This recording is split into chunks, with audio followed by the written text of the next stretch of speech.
नमस्कार दोस्त साथियों, मैं आशीष शुक्ला आयुर्वेद विजन चैनल पर आप सभी साथियों का बहुत बहुत स्वागत करते हैं और आभार भी है। ठीक, सभी को बहुत बहुत धन्यवाद भी है कि सभी लोग हमारे चैनल से लगातार जुड़ रहे हैं, लगातार हमारे चैनल की इंक्रीमेंट हो रही, बढ़ रहे हैं। ठीक, इसके लिए आप लोग बहुत बहुत धन्यवाद। अब आज हम लोग फिर एक क्या लेके आए हैं, अभ्यास श्रृंखला लेके आए हैं, नई अभ्यास श्रृंखला लेकर आए हैं। अब इस अभ्यास श्रृंखला में यह देखना है कि हम लोग कहाँ और कैसे क्या क्या देखते हैं। ठीक है, लेकिन उसके पहले आप यह जानिएगा कि आपके अंदर इस समय आग जलना बहुत ज़रूरी है। ठीक, आपके अंदर भी है इस समय आग जलना बहुत ज़रूरी है, क्योंकि आग जलेगी तभी धुआं उठेगा। ठीक है, और आपके एग्ज़ाम के मात्र और मात्र कुछ ही दिन बचे हुए हैं, जिसे आप गिन सकते हैं या उसका आकलन आप कर सकते हैं।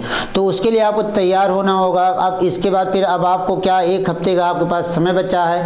अगला जो संडे आएगा उसी संडे को आपको रणभूमि में जाना है और फतेह करके आना है। ठीक है, तो चलते हैं दोस्तों, फिर हम अपनी श्रृंखलाओं से जुड़ते हैं।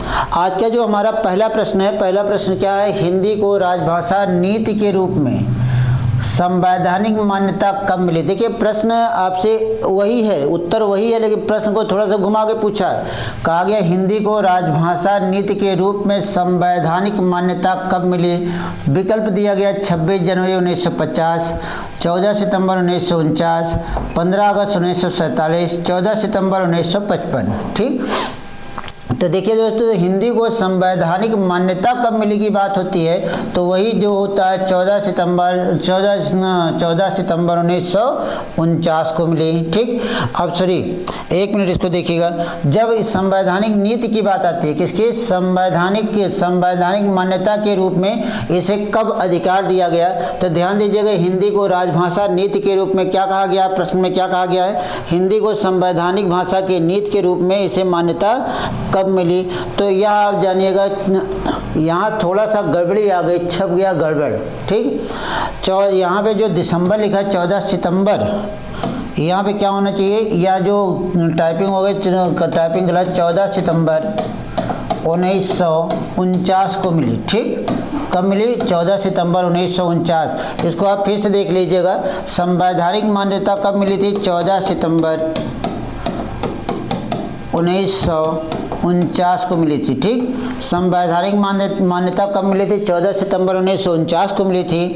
और 14 सितंबर 1949 को श्री गोपाल स्वामी अयंगर के प्रयास, श्री गोपाल स्वामी अयंगर के प्रयास से, अयंगर के प्रयास से हिंदी को भारत की क्या बनाया गया, हिंदी को भारत की राजभाषा बनाया गया। क्या बनाया गया, हिंदी को भारत की क्या बनाया गया, राजभाषा बनाया गया। जिस दिन इसे राजभाषा के रूप में स्वीकार किया गया उसी दिन इसे संवैधानिक मान्यता मिल गई। इसी हिंदी के लिए अनुच्छेद 343 से लगाकर 351 तक उपबंधित किया गया है। अर्थात 343 से लेकर 351 तक यह कहा गया है कि हिंदी भारत के हिंदी अर्थात देवनागरी लिपि भारत के संघ की भाषा होगी। इसकी समृद्धि, इसका विकास, इसका उत्थान, जितना भी कार्यक्रम होगा वह 343 से लगाकर 351 के मध्य होगा। तो यह ध्यान रखिएगा, क्वेश्चन नंबर 1 का क्या हो जाएगा, बी वाला विकल्प, यहाँ दिसंबर छप गया, उसको सितंबर होना चाहिए। ठीक, सितंबर 1949 को। ठीक है, 14 सितंबर 1949 को हिंदी को क्या मिली थी, राजभाषा के रूप में मान्यता मिली थी। ठीक, अब इसके बाद फिर देखिए अगला जो क्वेश्चन दिया गया है, कहा गया छ ध्वनि का उच्चारण स्थान क्या है। ठीक, छ ध्वनि का उच्चारण स्थान है, या कहा गया उच्चारण स्थान क्या है, या देखिएगा, छ दंत है, ओष्ठ है कि तालु है कि वत्स व्यंजन है। ठीक, तो जो आप छ का मतलब क्या होता है, जो चा छा होता है ना, चा छा जा झा और यहाँ तक की अगर हम बात करते हैं तो कहाँ से होते हैं, तालु से होता है। तो विकल्प के अनुसार क्या हो जाएगा, विकल्प के अनुसार क्या सही हो जाएगा, तालब भी सही हो जाएगा। क्या सही हो जाएगा? तालब भी सही हो जाएगा। ठीक, तो छा का छा वर्ण का उच्चारण स्थान क्या हो जाएगा? तालु। छा के साथ देखिए तालु से उच्चारित होने वाली ध्वनि और क्या होती है? ई और बड़ी ई भी होती है, या होते हैं और या सा भी होता है। इतने वर्णों का उच्चारण कहाँ से होता है? तालु से होता है। जब दंत की बात करते हैं तो इसमें ता वर्ग की बात आ जाती है और उसके बाद फिर क्या हो जाता है? ला और सा की बात आ जाती है। ठीक, तो ला और सा की बात हो जाती है। ठीक है, क्लियर है? इतने वर्णों का दंत से होता है। जब ओष्ठ की बात करते हैं तो उसमें पा वर्ग की बात आती है। किसकी? पा वर्ग की। ऊ आता है और बड़ा आ ऊ आता है। ठीक, तो इतना जो वर्ण होते हैं इसका उच्चारण स्थान क्या हो जाता है? ओष्ठ हो जाता है। वस्त व्यंजन होते हैं जिसमें कौन कौन से वर्ण आते हैं? सा, रा, ला, ना, वा। ठीक, या इतने वर्णों को हम क्या नाम देते हैं? वर्ष व्यंजन नाम देते हैं। तो लेकिन जो प्रश्न पूछा गया क्या छा ध्वनि का उच्चारण स्थान है, तो क्या है? छा वर्ण का तालु है। ठीक, क्या है? तालु है। क्लियर है? बात क्लियर? अब आगे बढ़ते हैं। अब दोस्त देखिए कि यहाँ पर यह आपसे बात कही गई है, कहा गया है कि निम्नलिखित में से कौन शक्ति का भेद नहीं है? कौन सा शब्द शक्ति का भेद नहीं है? तो ध्यान देखिए इसमें व्यंजना, श्रोता, अभिधा और लक्षणा। तो भैया देखिए शब्द शक्ति के आधार पर शब्द के कितने भेद होते हैं? शब्द शक्ति के आधार पर, शब्द शक्ति के आधार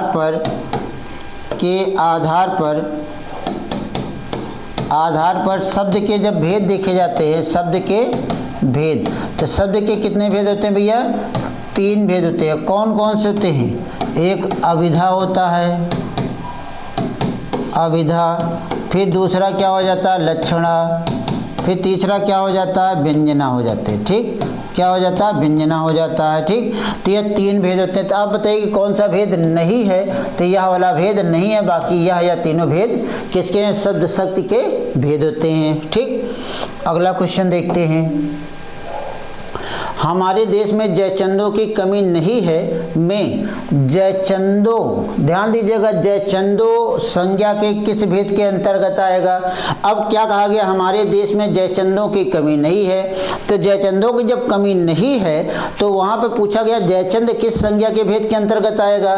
तो दिया गया व्यक्तिवाचक, समूहवाचक, जातिवाचक की भाववाचक। आप चलिए बताइए, इसको फटाफट बताइए कि इसका उत्तर दीजिएगा, इसमें कौन सा नहीं है। ठीक, तो अब हम आपको एक सीधे आपके दिमाग में यह बात उत्पन्न हो रही है कि जयचंद नाम है तो व्यक्तिवाचक हो जाएगा, लेकिन गलत हो गए हैं। ठीक, और जयचंद समूह बना नहीं रहा है, अब भाव दे नहीं रहा। बच्चा आपके पास क्या? जातिवाचक संज्ञा। क्या हो गया? जातिवाचक संज्ञा। तो जयचंद में कौन सी संज्ञा होगी भैया? जातिवाचक होगी। होगी क्यों? क्योंकि जितने उपाधि देने वाले नाम होंगे, उपाधि देने वाले नाम, उपाधि देने वाले नाम, उपाधि देने वाले नाम जितने भी होंगे वह सब क्या हो जाएंगे? हमेशा जातिवाचक संज्ञा होंगे। ठीक, अगर हम जयचंद आपको कहते हैं तो आप किसी और को भी तो कहेंगे जयचंद, स्पेशल तो हो नहीं जाएगा। अब ऐसे में जैसे कि कहा जाए कि मेरा पुत्र एकदम राम है, राम कह दिया गया। अगर कहा जाए बहुत शकुनी है, ठीक, अगर कहा जाए मंथरा है, ठीक, क्या है? मंथरा है, कैकेयी है, ठीक, अगर कह दिया जाए विभीषण है, विभीषण हैं, तो अब यह सब क्या हो जाएगा? यह सारे जितने भी उपाधि देने वाले नाम होंगे वह हमेशा क्या होंगे? जातिवाचक। तो जयचंद क्या होता है? गद्दार होता है। ठीक, जयचंद को गद्दार की श्रेणी में रखा जाता है और इसीलिए वहाँ पे जयचंद की बात कही जाती है। तो यह एक उपाधि की बात होती है। उपाधि जितनी भी होंगी वह सब क्या हो जाएंगे? जातिवाचक संज्ञा हो जाएंगी। अतः जयचंद में कौन सी संज्ञा होगी? जातिवाचक संज्ञा होगी। बात क्लियर? अगला क्वेश्चन देखिए, निम्नलिखित शब्दों में किस एक का लिंग परिवर्तन हिंदी भाषा में प्रचलित नहीं है? ठीक, किस एक का लिंग परिवर्तन हिंदी भाषा में प्रचलित नहीं है? तो मतलब कि इसमें चाचा का लिंग चाचा दिया गया, बहन दिया गया, कोयल दिया गया, भैंसा दिया गया। ठीक, चाचा का लिंग परिवर्तन किसके साथ होगा? चाचे के साथ होगा। बहन का किसके साथ होगा? भाई के साथ होगा। ठीक, भैंसा का किसके साथ हो जाएगा? भैंस के साथ हो जाएगा। ठीक, लेकिन यहाँ पे बच्चा क्या? कोयल, कोयल में आप नर और मादा लगाएंगे। क्या लगाएंगे? नर और मादा लगा के तब इसका परिवर्तन करेंगे।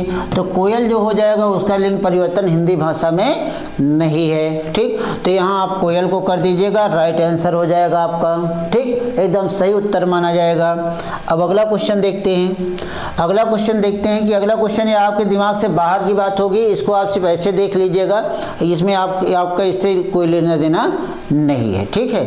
इसमें दिया गया प्रीत शब्द का सप्तमी विभक्ति के तीनों वचनों के रूप हैं, जिसे क्रमशः क्या कहा है? पितर पितरो पितृसु, पितर पितरो पितृसु, पिते पितरो पितृसु, पितरी पितरो पितरेसु। तो इसमें भैया यह ध्यान रखिएगा, यह वाला हो जाएगा सही, पितर पितरो पितृसु हो जाएगा, ठीक। बी वाला विकल्प सही हो जाएगा। बाकी यूपी के एग्जाम से इसका कोई लेना देना नहीं है, या थोड़ा सा एक मिस्टेक हो गया, ठीक है। इस क्वेश्चन से आपको बहुत लेना देना है। जिन शब्दों से काम का करना या होना पाया जाए उसे हम क्या कहते हैं? जिन शब्दों से काम का करना या होना पाया जाए उसे हम क्या कहते हैं? उसे क्या अपूर्ण क्रिया कहते हैं, कि क्रिया कहते हैं, कि क्रिया विशेषण कहते हैं, कि सर्वनाम कहते हैं? तो भैया ध्यान रखिए, जिस काम से कार्य का करना या होना पाया जाएगा, जिससे क्या होगा? कार्य का करना या होना पाया जाएगा, उसे हम क्या कहते हैं? सीधा उत्तर होता है, उसे हम क्या कहते हैं? क्रिया कहते हैं। तो केवल और केवल क्रिया कहते हैं। विकल्प नंबर भी एकदम सही उत्तर हो जाएगा, ठीक। क्रिया से तो कार्य का करना या होना पाया जाता है, जब कार्य का करना या होना पाया जाएगा तब उसे हम क्या कह देंगे? क्रिया कह देंगे। बात क्लियर हो गई? बात क्लियर है ना? यहाँ तक कोई दिक्कत तो नहीं है। अब हम आगे बढ़ते मित्र। देखिए कहा गया अधोलिखित किस वाक्य में अकर्मक क्रिया है? अधोलिखित मतलब कि निम्नलिखित किस वाक्य में अकर्मक क्रिया है, ठीक। तो किस वाक्य में अकर्मक क्रिया है? तो इसमें देखिएगा, रामू खाना खा रहा है, चालक गाड़ी चलाता है, श्याम हंसता है, माँ स्वेटर बुनती है, ठीक। तो अब आप बताएंगे इसमें से कौन सा हो जाएगा? अब देखिए कि अगर कहा जाए कि रामू खाना बना रहा, कौन बना रहा है? रामू बना रहे हैं। क्या बना रहे हैं? खाना बना रहे हैं। उत्तर आया तो कौन सी क्रिया हो गई? उत्तर आया तो सकर्मक क्रिया हो गई। फिर दूसरा देखिएगा क्या कह रहा है? चलाता है, कौन चलाता है? चालक। क्या चलाता है? गाड़ी चलाता। उत्तर मिल गया, तब भी क्या हो गई? सकर्मक क्रिया हो गई। हाँ, श्याम हंसता है, कौन हंसता है? श्याम हंसता है। क्या हंसता है? कुछ नहीं पता है, तो इसलिए यहाँ पे क्या हो गया? यह अकर्मक क्रिया हो गई, ठीक। क्या हो गई? अकर्मक क्रिया हो गई। माँ स्वेटर बुनती है, कौन बुनता है? माँ। क्या बुनती है? स्वेटर। उत्तर मिल रहा है। कौन और क्या कह के प्रश्न किया गया? कौन और क्या से प्रश्न पूछा गया? किससे प्रश्न पूछा गया? क्रिया से प्रश्न पूछा गया। प्रश्न किससे किया गया? क्रिया से किया गया। उत्तर मिला, उत्तर मिला तो उत्तर मिला तो क्या हो गया? तब सकर्मक क्रिया, ठीक। तब क्या बना? सकर्मक क्रिया। ना मिला तो क्या हो गया? अकर्मक क्रिया। ना मिला तो क्या बना? अकर्मक क्रिया, ठीक। ना मिला तो क्या बन गया? अकर्मक क्रिया। तो देखिए उत्तर कहाँ नहीं मिल रहा है? इसमें श्याम हंसता है, तो विकल्प नंबर से एकदम सही उत्तर मान लिया गया। विकल्प नंबर से मान नहीं लिया गया, माना ही गया है, ठीक है। अब यह क्या हो गया? विकल्प नंबर सी। क्लियर? अगला क्वेश्चन देखिए, निम्नलिखित वाक्यों में क्रिया विशेषण युक्त वाक्य कौन सा है? ठीक, निम्नलिखित वाक्यों में क्रिया विशेषण युक्त वाक्य कौन सा, अर्थात क्रिया की विशेषता बतलाने वाला वाक्य क्या कौन सा है? मैं कल नहीं जाऊंगा, वह फूल सुंदर है, लड़का रोते रोते घर पहुंचा, आज शाम को मत आना। ठीक, अब इतना कहा गया आज शाम को मत आना, घर पे सब रहेंगे तो आज शाम को नहीं आना है। ठीक, और फिर क्या कहा गया? जब कोई आ गया था, ठीक, उसने क्या किया? लड़के को खूब भुजम के कूटा तो लड़का रोते रोते कहाँ पहुँचा? घर पहुँचा। लेकिन जिसके पास गया था वह फूल बहुत सुंदर था। ठीक, और उसने जब वह गया था तो उसके लिए कहा था मैं कल आऊँगा ही नहीं। ठीक, अब इतना वाक्य दिया गया, लेकिन यहाँ देखिए कि यहाँ पे क्या कहा गया? क्रिया विशेषण कहा गया। ठीक, मतलब जो क्रिया की विशेषता बतलाता होगा उसे हम क्या कहेंगे? क्रिया विशेषण कहेंगे। अब आप बताओ कि इसमें कौन सा ऐसा वाक्य जो क्रिया विशेषण युक्त वाक्य है, अर्थात जिस वाक्य में क्रिया विशेषण का प्रयोग किया गया है।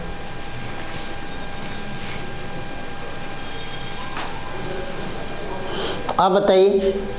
अब देखिए कि सबसे पहले ध्यान रखिएगा, वो फूल सुंदर है, ठीक, वह मैं कल नहीं आऊँगा, ठीक, या जाऊँगा नहीं जाऊँगा, ठीक, फूल सुंदर है, इसमें तो कोनो क्रिया विशेषण है नहीं।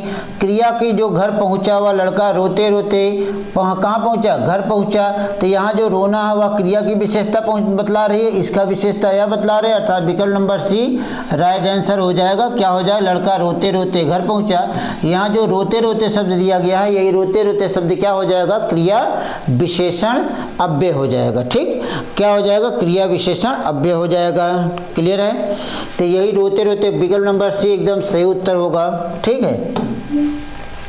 अगला कहा जाए, कछुआ धीरे धीरे चलता, वही वाला क्वेश्चन का प्रतिरूप आया है भैया, जो इसके पहले हमने आपको बताया था, उसी क्वेश्चन की दूसरी छाया आई है। क्या कहा गया, कछुआ धीरे धीरे चलता है। इस वाक्य में क्रिया विशेषण छांटे।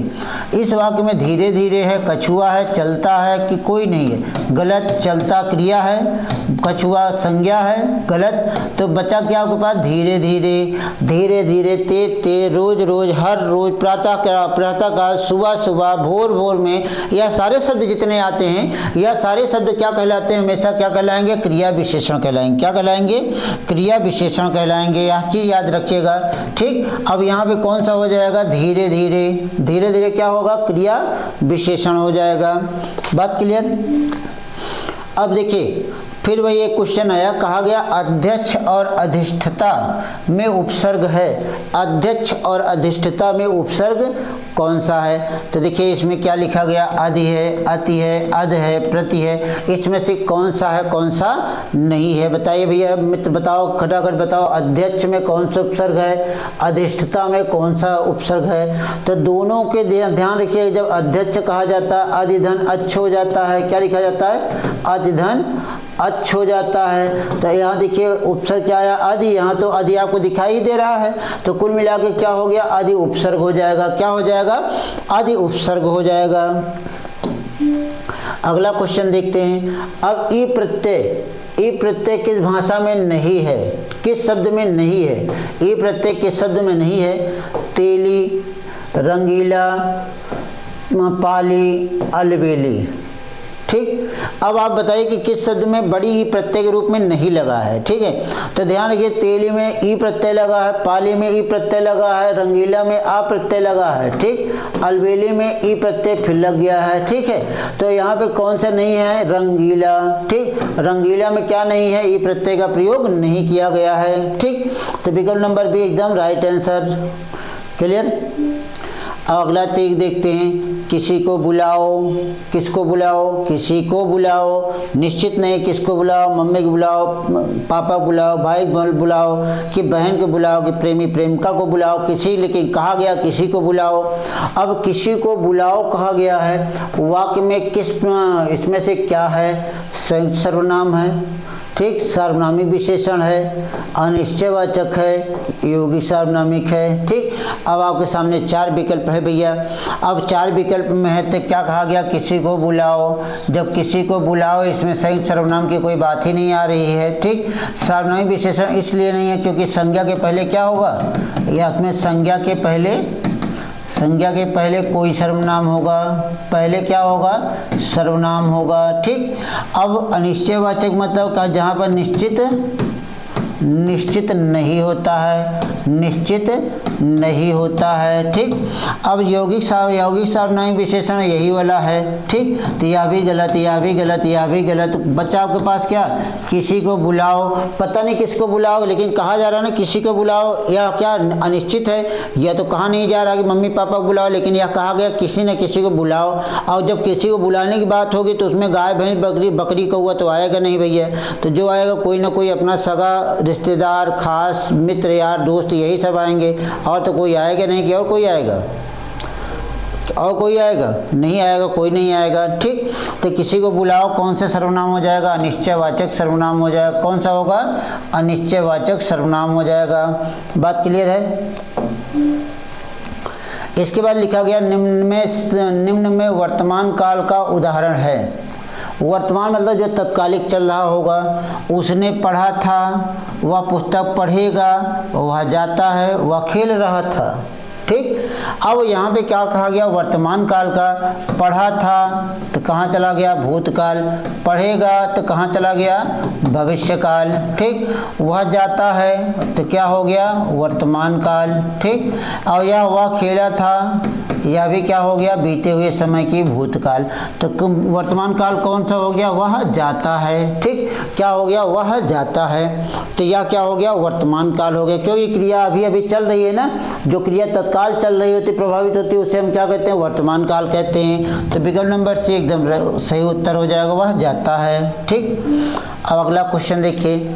अगले क्वेश्चन में कहा गया, इसमें से अल्प विराम का चिन्ह कौन सा है। आपके सामने 4 विकल्प दिए गए हैं, चारों में से आपको देखना है कि कौन सा अल्प विराम है। ठीक। अब देखिए, इसमें यार योजक चिन्ह लगा है, इसे क्या कहा जाता है, योजक चिन्ह कहा जाता है। ठीक। इसे क्या कहा जाता है, प्रश्नवाचक कहा जाता है। इसे क्या कहा जाता है, अर्ध विराम कहा जाता है। क्या कहा जाता है, अर्ध विराम। इसे क्या कहा जाता है, अल्प विराम कहा जाता है। ठीक। तो इसमें विकल्प क्या हो गया, यह वाला सही हो गया। इसी को क्या कहते हैं, हम अल्प विराम कहते हैं। ठीक। हमने चारों का आपके सामने आंसर लिख दिया, तो क्या हो जाएगा, बी वाला एकदम सही उत्तर हो जाएगा। क्लियर है। आगे चलें। कहा गया, उच्छिष्ट शब्द का शुद्ध संधि विच्छेद क्या है। उच्छिष्ट शब्द का शुद्ध संधि विच्छेद क्या है।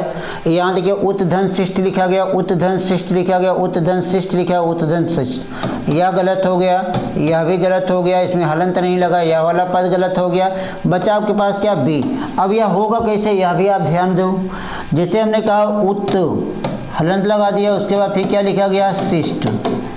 अब देखिए, ता के बाद सा दिखाई दे रहा है, तो ता का परिवर्तन चा के साथ, सा का परिवर्तन छा के साथ, दोनों को मिला दिया तो क्या बन गया, यह रूप आ गया।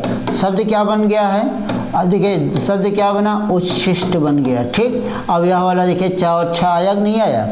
तो ता के बाद जब सा दिखाई देगा, ता का परिवर्तन किसके साथ होगा, ता का परिवर्तन चा के साथ, सा का परिवर्तन छा के साथ, दोनों मिलेंगे तो यह रूप बनेगा। शब्द क्या बन जाएगा, उच्छिष्ट बन जाएगा। ठीक। क्लियर है। अब आगे चलते हैं। अब अगला कहा गया, विस्मय या आश्चर्य किस रस का स्थायी भाव है। विस्मय या आश्चर्य किस रस का स्थायी भाव है। तो इसमें पूछा गया, बताया गया है कि वीर रस का है, हास्य रस का है, अद्भुत रस का है कि रौद्र रस का है। ठीक। किस रस का स्थायी भाव है, कौन सा, विस्मय या आश्चर्य। ठीक।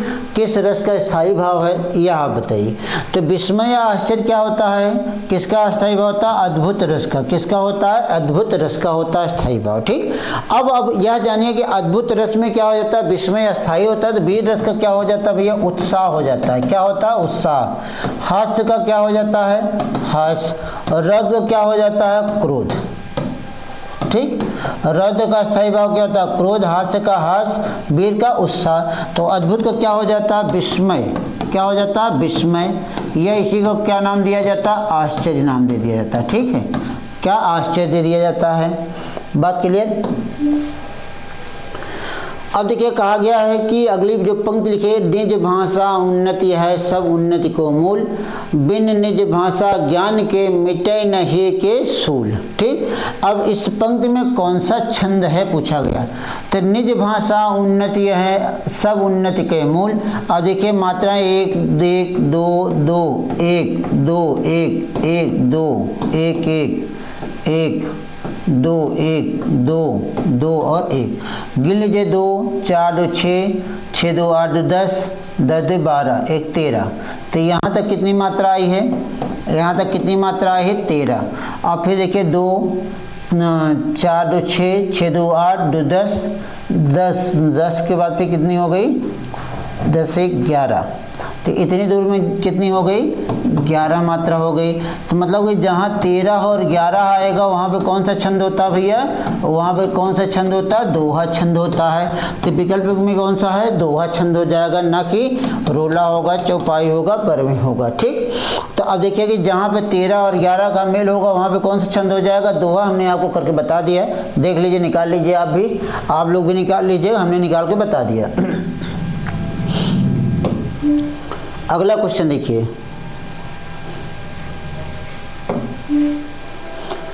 सूर सूर तुलसी शशि उड्डयन केशव दास अब के कवि घदोद सम जहाँ तहाँ करत प्रकाश। यह एक पंक्ति लिखा गया है, इस पंक्ति में कौन सा अलंकार है पूछा गया। इस पंक्ति में कौन सा अलंकार है? आप देखिए, अनुप्रास अलंकार है कि यमक अलंकार है, ठीक, कि उत्प्रेक्षा अलंकार है कि विरोधाभास अलंकार है। तो इसमें आप बताइए कि इसमें कौन सा अलंकार है। चलिए झटपट आप बताइए कि इसमें कौन सा अलंकार है। अब इसमें देखिए कि इसमें क्या लिखा गया, सूर सूर, दो शब्द हैं, दोनों का अर्थ क्या हुआ, अलग अलग हो गया। तो कौन सा अलंकार हो गया, यमक अलंकार हो जाता है। कौन सा अलंकार हो जाता है, यमक अलंकार हो जाता है, ठीक। अगला देखिए, अनेकार्थी शब्द पतंग का इसमें से एक अर्थ नहीं है। क्या लिखा गया, अनेकार्थी शब्द पतंग का इसमें से एक अर्थ नहीं है। तो इसमें लिखा गया चंग। क्या लिखा गया है, चंग लिखा गया है, ठीक। दूसरा क्या लिखा गया है, पंछी लिखा गया है। तीसरा क्या लिखा गया, नाथ लिखा गया है, ठीक। तीसरा क्या लिखा गया है, नाथ लिखा गया है। चौथा क्या लिखा गया है, चौथा क्या है, बादल है। तो अब देखिए, ध्यान दीजिए, इसमें जो पतंग शब्द है इसमें से एक अर्थ नहीं है। नहीं है पूछा, पतंग का अर्थ किससे नहीं लगाया गया है, बादल से लगाया गया। चंग, पंछी, नाथ, यह सब क्या हो जाते हैं, उड़ने वाले होते हैं। जो पतंग मतलब उड़ने वाले होते हैं, इनका अनेकार्थी होता है। तो यह सब अनेकार्थी हो जाते हैं। केवल बच्चा क्या आपके पास, बादल बच्चा, बादल क्या होगा, नहीं होगा अनेकार्थी। तो यहाँ पे क्या हो जाएगा, तो यह क्या हो जाएगा, कौन सा अनेकार्थी शब्द नहीं है, तो बादल नहीं है, ठीक। अब इसके बाद फिर अगला क्वेश्चन देखते हैं। जो बात लोगों से सुनी गई हो उसे क्या कहते हैं, अश्रुति कहते हैं, ठीक, उसे अश्रुति कहते हैं, सर्वप्रिय कहते हैं, लोकोक्ति कहते हैं, किंवदंती कहते हैं, ठीक। तो आप हमें झटपट आप उत्तर दीजिए, उसे क्या कहते हैं। जो लोगों से, जो बात लोगों से सुनी गई हो उसे हम क्या कहते हैं, अश्रुति, ना सुनी गई हो, ठीक, क्या होगा, ना सुनी गई हो। सर्वप्रिय मतलब क्या होगा, सभी को प्रिय, ठीक, क्या हो जाएगा, सभी को प्रिय हो जाएगा। लोकोक्ति मतलब कि लोक की उक्ति की बात हो जाती है, जो लोगों के द्वारा कही जाती है या लोगों के द्वारा कही जाती है। कहा गया जो बात लोगों से सुनी गई हो। अब किंवदंती मतलब क्या हो जाता है, जो बात लोगों से सुनी गई हो, उसके लिए कौन सा विकल्प हो जाएगा, किंवदंती हो जाएगा, ठीक, किंवदंती हो जाएगा। विकल्प नंबर सी एकदम सही उत्तर माना जाएगा, ठीक। तो इसमें विकल्प नंबर सी एकदम राइट आंसर है। इसको देख लीजिए, बाकी सबके हमने आपको व्याख्या दी है, इसको भी आप देख लीजिएगा। फिर कहा गया कि निम्नलिखित में से कौन सा शब्द पताका का पर्यायवाची नहीं है। पताका मतलब झंडा होता है, जो झंडा आप लोग लगाते हो ना, तो पताका का उससे लगाया जाता है। निशान है, ध्वज है, झंडा है, प्रस्तर है। तो देखिए, पताका का जो पर्यायवाची शब्द नहीं है तो है, निशान भी है, ध्वज भी है, झंडा भी है नहीं तो क्या नहीं है, प्रस्तर नहीं है। प्रस्तर क्या हो जाता है, पत्थर का नाम लेता है, पत्थर का तत्सम रूप होता है, ठीक। तो पत्थर का क्या हो जाता है, तत्सम रूप होता है, तो इसलिए यहाँ पे प्रस्तर नहीं होगा। क्लियर है, क्लियर है ना। अब इसके बाद फिर आगे चलते हैं। अरे बाप रे, बड़े अच्छे तगड़ा क्वेश्चन पूछा गया। कहा गया गुलर का फूल होना, क्या कहा गया है, गुलर का फूल होना का अर्थ क्या होता है भैया, लाल पीला होना, सुंदर होना, विवर्ण होना, दुर्लभ होना। तो कहा जाए तो गुलरी फूल हो गया, ठीक, तो गुलरी फूल हो गया। गुलरी फूल मतलब क्या हो गया, दुर्लभ हो गया, दिखाई ही नहीं देता। गुलर में कहाँ कोई किसी ने देखा है गुलर का फूल, कभी नहीं देखा है। और जो देख लेगा, कहा जाता है पूरा प्राचीन परंपरा है कि कहा जाए गुलर फूल मिल जाए, जान लो माला माल हो जाए, धनिक हो जाएंगे, ठीक। तो यहाँ पे क्या कहा, गुलर का फूल होना जो कभी दिखाई नहीं देता, दुर्लभ हो जाता है, तो वहाँ पे क्या हो जाए, दुर्लभ होना। तो विकल्प नंबर डी एकदम राइट आंसर, दुर्लभ होना, ठीक है। अब इसके बाद फिर अगला क्वेश्चन देखते हैं। कहा गया कि तत्सम और तद्भव शब्दों का कौन सा युग्म असंगत है, ठीक। क्या है, असंगत। असंगत मतलब क्या होता है, जिनका संगति ना हो सकी हो, ठीक। और देखिए, चक्र का क्या हो जाता है, चक्का होता है। पत्र का पर्ण लिखा गया, चैत का चैत लिखा गया, छत्र का छत्र लिखा गया है, ठीक।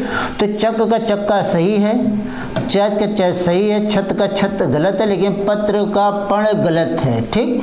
पत्र का जो होगा, पत्र क्या हो जाएगा, पत्ता होगा, ठीक, तब सही होता।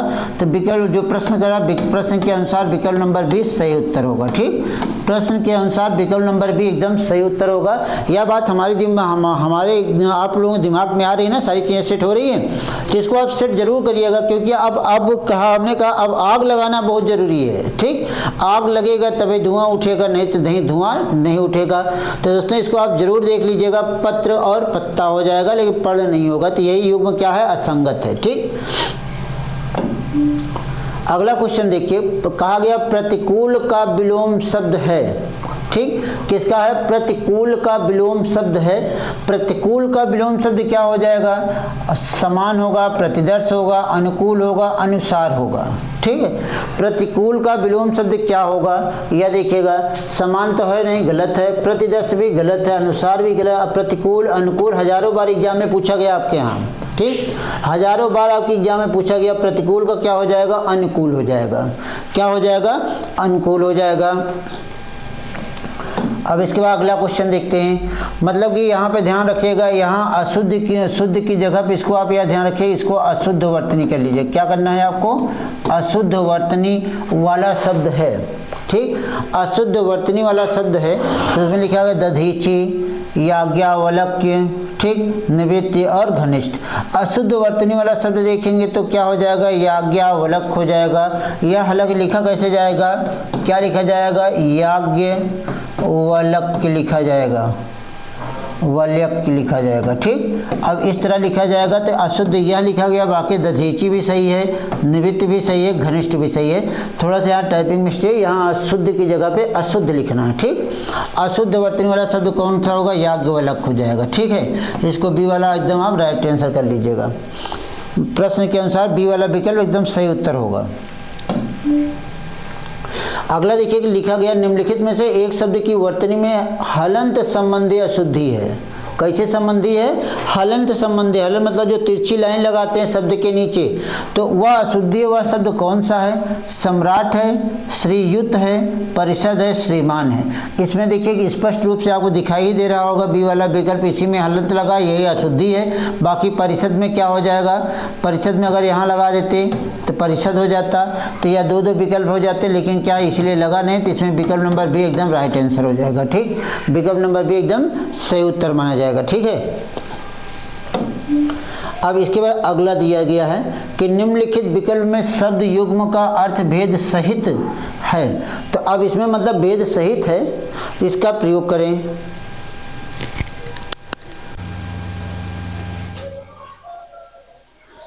तो अब देखिए कि जैसे कि क्या हो गया, यहाँ पे देखिए इसमें लिखा बाली और बलि। ठीक, बलि बलवान, बलि गाय। ठीक, नागर नगर, नगर में रहने वाला, नगर शहर। ठीक, कुल वंश, कुल नदी का किनारा, अनल अग्नि और अनिल पवन। इसमें से कौन सा शब्दयुग्म सही नहीं है मित्र, यह आपको देखना है और आपको यही बताना है। तो आप बताइए कि इसमें कौन सा सही नहीं है।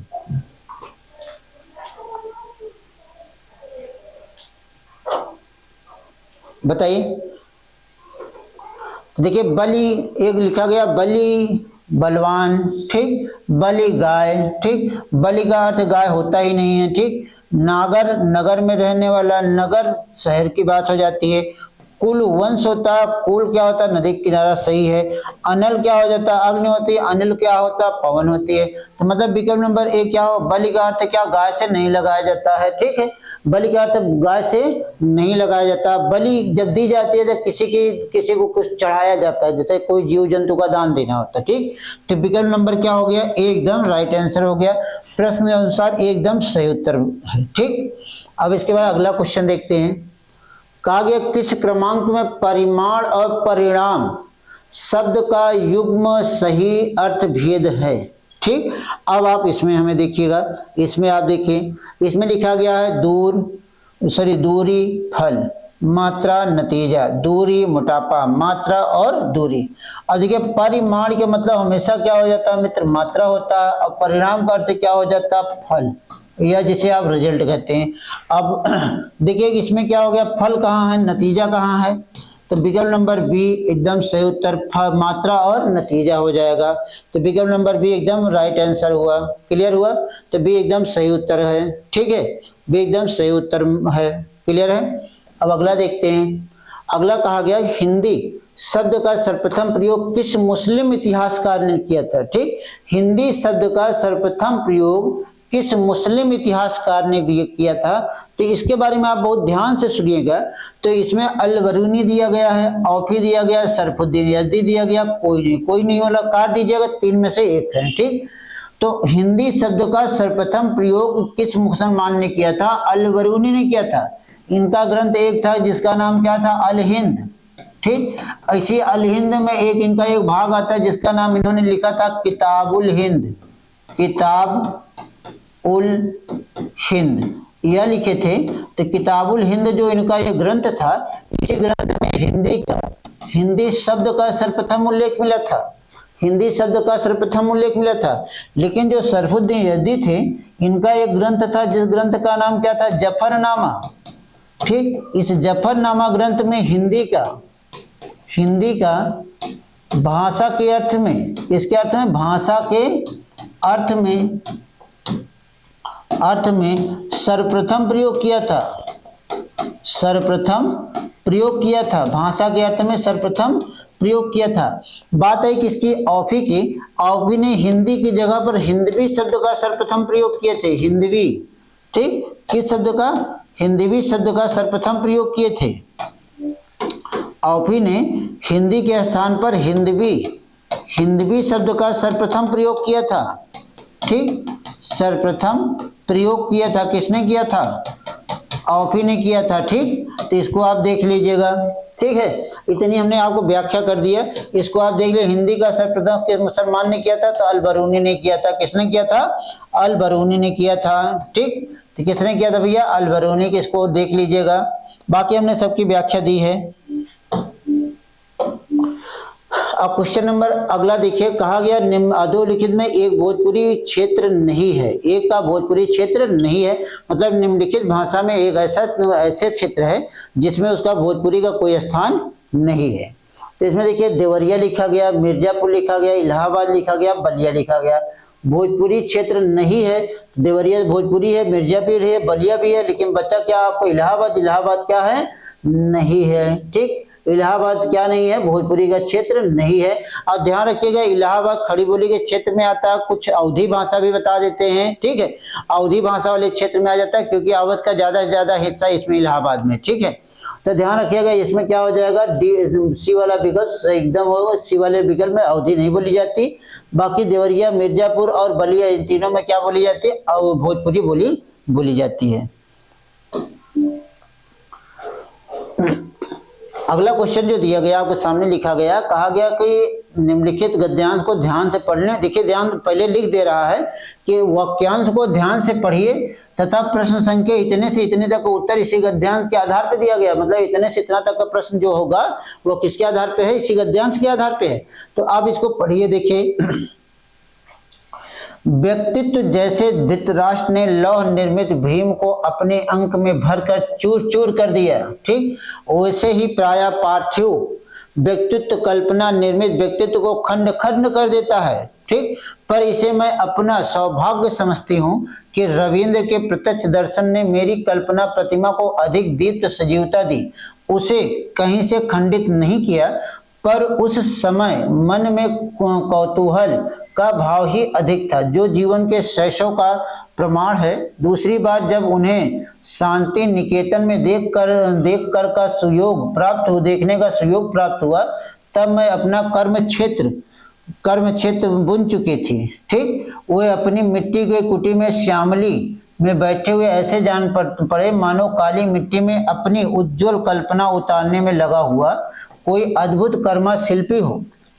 तीसरी बार उन्हें रंगमंच पर सूत्रधार की भूमिका में उपस्थित देखा। जीवन के संध्या बेला में शांति निकेतन के लिए उन्हें अर्थ संग्रह यत्नशील न कौतूहल हुआ, न प्रसन्नता, न केवल एक गंभीर विषाद की अनुभूति हृदय से भर आया। हिरणा गर्भ धरती वाला हमारा देश भी कैसा विचित्र है, जहाँ जीवन शिल्प की वर्णमाला के अज्ञात है, वहां वह संसाधनों का हिमालय का खड़ा कर देता है, और जिसकी उंगलियों में सृजन स्वयं उतर कर पुकारता है, उसे साधन शून्य रेगिस्तान में निर्वासित कर जाता है। निर्माण की इससे बड़ी विडंबना क्या हो सकती है कि शिल्पी और उपकरणों के बीच में अग्नेय रेखा खींचकर कहा कि कुछ नहीं बनता या सब कुछ बन चुके हैं। ठीक, मतलब यह पहले से कह रहा, गद्यांश को बड़े अच्छे ध्यान से पढ़ना है और ध्यान से पढ़कर उसका उत्तर देना है। ठीक है, लिखा गया कि अंतिम बार टैगोर का दर्शन करने पर लेखिका को विषाद क्यों हुआ?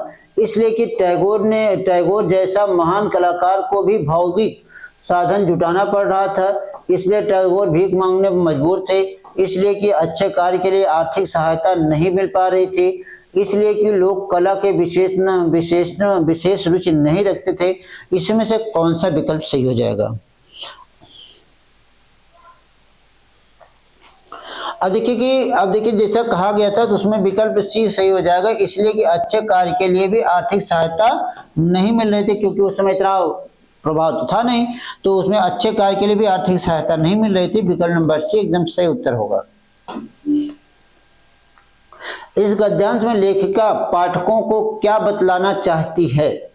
कल्पना जगत और वास्तविकता जीवन का भेद, रवीन्द्र ठाकुर का संक्षिप्त परिचय, भारतवर्ष के लिए शांति निकेतन का अवदान, टैगोर जैसे कलाकार की वृद्धावस्था में साधनहीनता पर दुख। तो अब आप बताइए कि इसमें कौन सा सही हो जाएगा?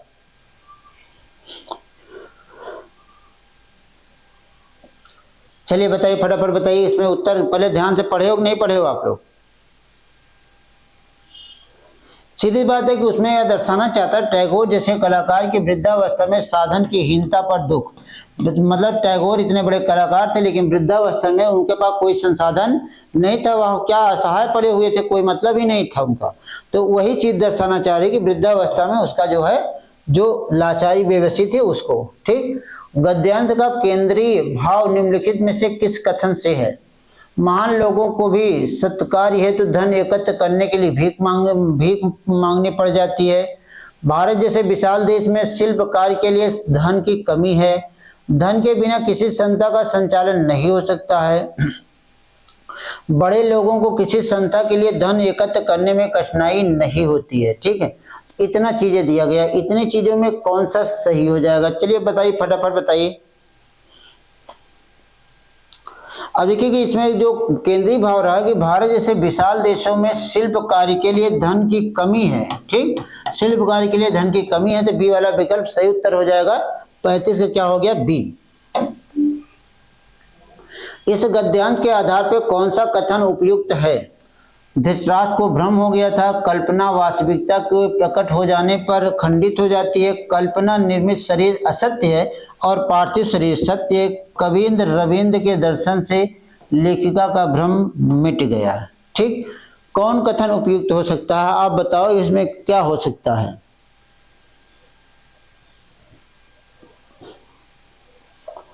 अब देखिए कि गद्यांश में हमेशा कल्पना की बात कही गई थी, तो कल्पना वास्तविकता के प्रकट हो जाने पर खंडित हो जाती है। कल्पना जो भी आप किए रहे, अगर वास्तविक जीवन से उसका साक्षात्कार हो जाए, मिलन हो जाए, तो क्या हो जाता है? जो कल्पना होती है वो आपकी क्या हो जाती है? ध्वस्त। हम तो सपने देख रहे हैं कि हम तो सिपाही बन गए, वर्दी लिए खड़े हैं, लेकिन क्या हुआ जब वास्तविक जब आपको टकराहट होगी संडे को, रविवार को, तब पता चलेगा कि हमने क्या किया क्या नहीं किया। ठीक, आप लोग लगातार मेहनत कर रहे हैं, 8-8 10-10 घंटे लगातार पढ़ रहे हैं, लेकिन आप लोग अब यह ध्यान रखिएगा, कभी भी अब जब एग्जाम नजदीक आ जाए तो वहां पर नई चीजों के साथ जुड़ना आपके लिए बहुत ही अहितकर होगा। ठीक है, आप नई चीजों में मत जुड़िएगा, जितना आपने पढ़ा उसको आप देखिएगा।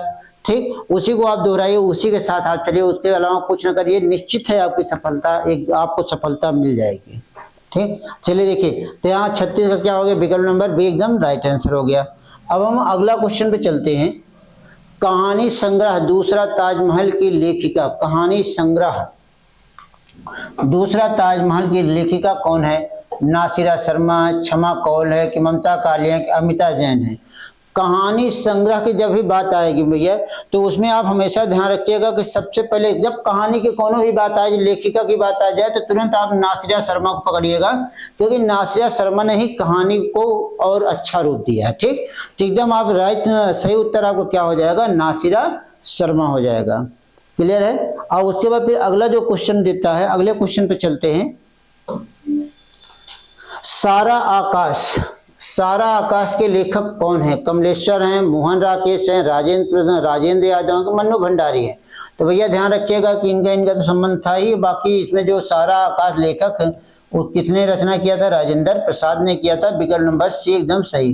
कमलेश्वर ने किया था, मोहन राकेश ने, मन्नू भंडारी ने नहीं किया था। ठीक है, इन सब ने किसी ने नहीं किया था। सबके सब कहाँ कौन किया था? राजेंद्र प्रसाद ने किया था। सारा आकाश के लेखक कौन होते हैं? राजेंद्र प्रसाद होते हैं। ठीक है, अब अगला क्वेश्चन देखते हैं। कहा गया गुनाहों का देवता के लेखक कौन है? ये बहुत फेमस है भैया, उपन्यास बहुत फेमस है। गुनाहों का देवता के लेखक कौन है? कमलेश्वरन, धर्मवीर भारती, अमृत राय, मनोहर श्याम जोशी। अब इसमें आप बताएंगे इसमें से कौन है कौन नहीं है। तो आप देखिएगा यह जो बहुत बार पूछा गया, तो सीधा से एक उत्तर आप देते हैं, क्या देते हैं? धर्मवीर भारती देते हैं, क्योंकि आपके यहाँ 10 बार एग्जाम में पूछी जा चुकी है। ठीक, अब जब 10 बार पूछी जा चुकी है, तो आप इसमें देख ले गुनाहों का देवता किसने लिखा है? धर्मवीर भारती ने लिखा। किसने लिखा है? धर्मवीर भारती ने किया। अगला देखिए, पृथ्वीराज रासो किस काल की रचना है? यह कहा गया पृथ्वीराज रासो किस काल की रचना है? तो पृथ्वीराज रासो क्या है? आदिकाल की रचना है। रचनाकार कौन थे? चंद्रवर दाई थे। क्या थे? चंद्रवर दाई थे। ठीक, कुछ लोग इसे क्या कहते हैं? हिंदी का प्रथम उपन्यास मानते हैं, हिंदी का प्रथम महाकाव्य मानते हैं। लेकिन यह कुछ लोग इसको प्रथम महाकाव्य नहीं मानते हैं। ठीक, और यही ध्यान रखिएगा यह लिखा कैसे गया था? अभ्रंश भाषा में लिखा, दूसरी आदिकाल में लिखा गया था। लिखने वाले कौन थे? चंद्रवर दाई थे। यह कहा जाता है कि चंद्रवर दाई ने इस महाकाव्य को पूरा नहीं लिख पाए थे। इनके पुत्र एक थे जिनका नाम क्या था? त्रिभुवन नाम था। ठीक, उन्होंने इस ग्रंथ को पूरा किया था। क्यों ऐसा किया गया था? कि जब पृथ्वीराज की हत्या हुई थी, तो पृथ्वीराज की हत्या के बाद मोहम्मद गोरी ने पृथ्वीराज को घोड़े में बांधकर यहाँ से घसीटते काबुल लेके गया था। और यह पृथ्वीराज के बचपन के मित्र थे, और ये भी इनके साथ पृथ्वीराज के पीछे पीछे यहाँ गए थे, और वहां तक गए थे जहां पर पृथ्वीराज को दफन किया गया था। ठीक है, तो इसलिए यह ग्रंथ जो है पूरा नहीं हो पाया था। तो इस ग्रंथ को पूरा करने के लिए इनके पुत्र ने पूरा किया था। इनके पुत्र त्रिभुवन ने पूरा किया था। ठीक, चंद्रवर दाई के पुत्र त्रिभुवन ने पूरा किया था। कुछ लोग इसे प्रथम महाकाव्य मानते हैं, लेकिन आचार्य रामचंद्र शुक्ल ने इसे हिंदी का प्रथम महाकाव्य नहीं माना। ठीक, तो इस तरह क्या हो गया? पृथ्वीराज अगर पूछा जाए तो किस काल की रचना हो जाएगी? आदिकाल की होगी, भक्ति और रीति काल के नहीं होंगी। ठीक है, अब चलिए दोस्तों, इस तरह से हमारी आज के क्या हो गई, 40 प्रश्नों की एक श्रृंखला हमने आपको तैयार करके दे दिया है। आप इसको अच्छे से पढ़िएगा, अच्छे देखिएगा, समय आपके पास बहुत कम है। अब आपको क्या करना है कि पिछले जितना आपने पहले इसके पहले पढ़ा है उसी का आप रिवीजन करते जाइएगा। उसी रिवीजन करके आप आगे बढ़िएगा और नई चीजों के साथ मत जुड़िएगा। ठीक, पुरानी चीजों को फिर से पुनः अपडेट कर लीजिए। उसको 1 हफ्ते का समय है, पुरानी चीजों को आप अपडेट करिए, पुरानी चीजों को पढ़िए, और इसके अलावा और कुछ ना पढ़िए, जो नंबर आना होगा आ जाएगा। ठीक, तो चलिए दोस्तों, इसी के साथ आज की क्लास समाप्त करते हैं। आप सभी को धन्यवाद, बहुत बहुत धन्यवाद। चलते हैं। जय हिंद, जय भारत।